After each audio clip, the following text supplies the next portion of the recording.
since they want it, but not to eat from the tree. He was able to convince them. He was able to mislead them by saying, okay, do this, do this, do this. If you eat from this tree, you will become immortal. Exactly. When they ate from the tree, what happened is that they were exposed. Allah gave them a form of dress in the leaves, in the tree leaves. But the moment that they disobeyed Allah, then their groin was exposed.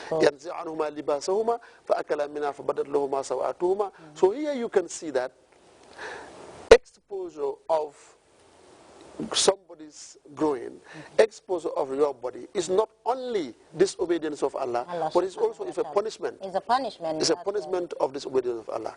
In the beginning, you can, I think in our discussion before you come, you just said, sometimes you wonder, coming out of the street, you see some people the way they dress. And I'm saying is that it's men and women, because today you see women or men dressing in a way that you cannot imagine. You see women also dressing in a way that you think of the compounds they're coming from. That's right. If you see women dressed like that, exposing their bodies, that is not just to disobey Allah, but it's a punishment deeper in their compound. So when you go to the compound in that family and you look deep, you will find that there is more disobedience of Allah, that Allah is punishing them now by exposing their bodies. Why? Because that is what is it. It's not just to disobey Allah, but it's to make sure, it's to punish you by crimes that you are committing in the family. So reading these two verses, you can see the components of Islamic dress. Islamic dress combine of not just covering your body, but also that covering of the body must be based on righteousness. And when we see, you will see the scholars have discussed a number of points that is representing the dress code in Islam. But before we go to that, let me also tell you the sociological aspect or the social aspect of it. You see, Islam is a religion of logic. It's a religion that doesn't want to create an insane and catch him red-handed. If you read other laws, you can, it is civil law or common law, you can see them illogical in the sense of allowing women to dress the way they want and it's legal. You allow the men to dress the way they want and it's legal. You allow the woman to go have contact with any man anywhere and it is legal. And when the man now comes on, when they have an affair, you accuse the man of raping her, or you accuse the man of, because that law is not a good law. It is not, yeah. A good law is a law that creates a very clean environment, a very pure environment that will not provoke what we call sexual temptations. Incite, that will provoke, that will incite. For example, let me give you an example. One day they accuse some people, like Mike Tyson. They accuse him of raping a beauty pageant. Now, you allow that beauty pageant in Indiana to dress the way she wants. And she has the right. There is no law that says no. She is dressing shockingly. Come to the hotel room and nobody says no. She will ask about the address of Mike Tyson or any other man, they give it to him. She is allowed to go to the room and that is legal. You close the door and it is legal. And now, when something happened, now you accuse this man or whatever of raping her. This kind of law, it is not the law that is logical. Why? Because you are creating an insane and then catch him red-handed. What Islam does is to make sure that it cleans the environment. It would say, don't look first.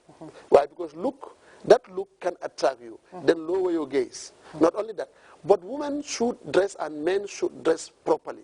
When you dress properly and you lower your gaze, now you are now definitely clearing there will be boundaries and cleansing the environment. Once now a man steps beyond these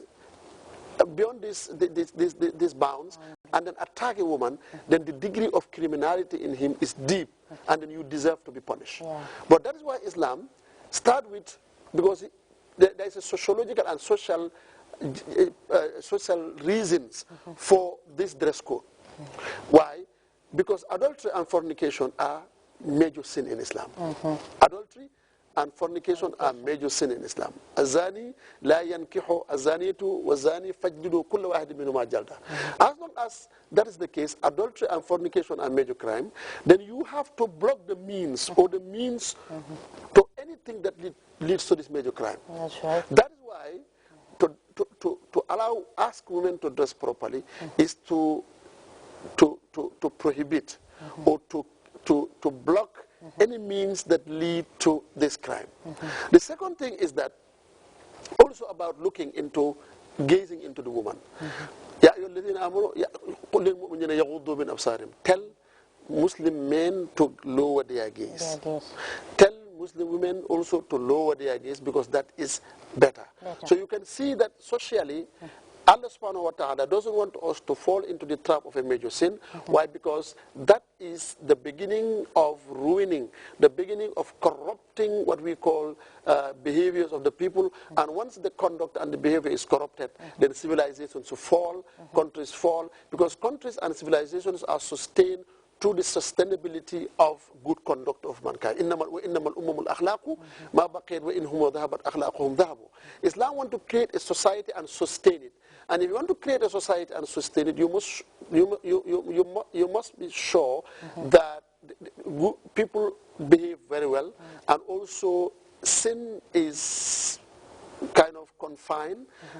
That's the way that you can definitely create and sustain a civilization, create and sustain a country, create and sustain a society. And that is why Allah asks us to dress also properly.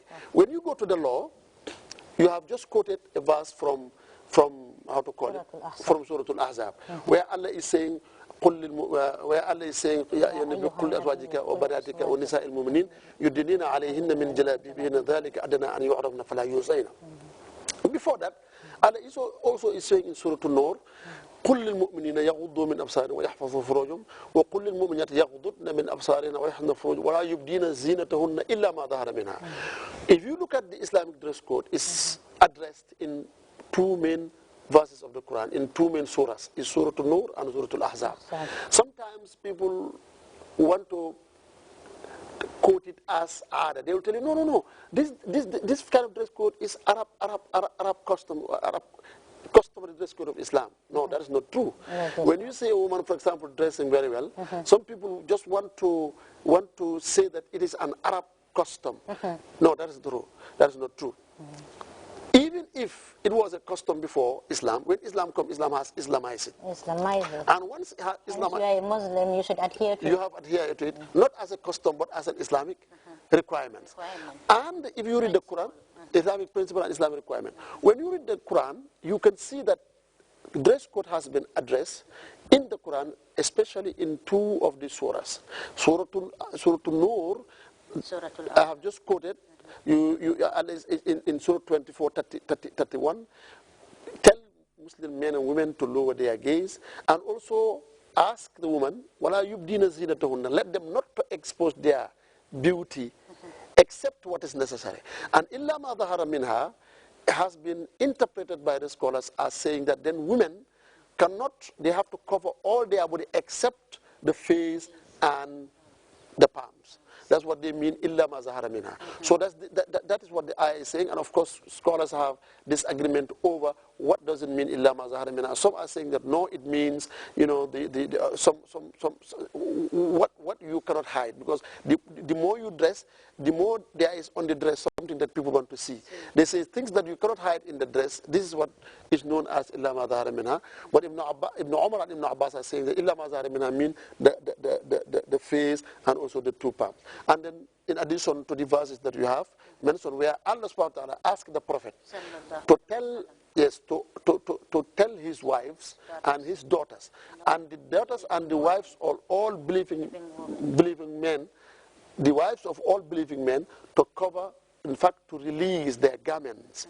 Yudnina alayhinna min jalabibihinna, to release their garments. He said, because that is, yes, that is more honorable, because without it they will expose themselves and they will be subjected to insult. So these two verses, in addition to a hadith in which the Prophet ﷺ talked to a lady, I cannot remember her name, when she became mature, she reached the age of puberty, and she came to the Prophet ﷺ with a see-through dress. The Prophet looked the other way and then said to the lady, when a woman reaches this age, yes, she should cover everything.